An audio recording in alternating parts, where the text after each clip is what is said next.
People who live ahistorically, people who really have no connection to the past, who have no connection to their race or their ethnicity, they basically have no reason to exist other than to,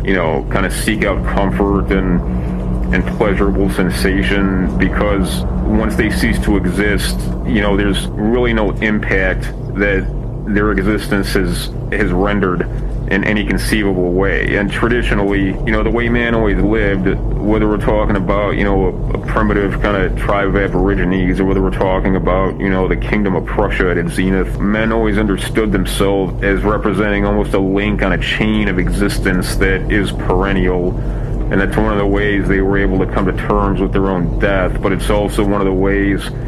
they could see themselves through time of hardship and deprivation, because they understood, I'm really part of a social organism, even if they didn't think about it in those discrete terms, but that was just something that was understood. So when you have people who are totally removed from any kind of historical imperative, and people who can't even tell you who their grandparents were, or in some cases even who their parents were, their life day to day is not really unlike that of somebody in a minimum security prison or in like an old folks rest home. They perform this kind of meaningless work to pass the time.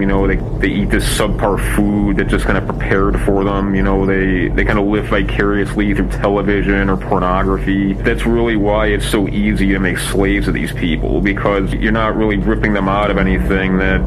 they hold as more valuable than their own life, because nothing exists to them but their own life. And that's that's where the real danger here. And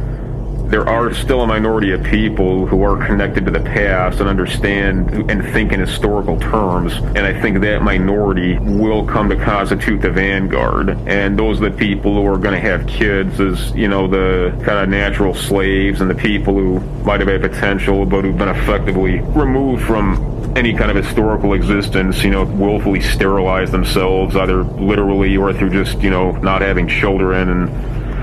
I think, so in that way, I think it'll be somewhat self-correcting.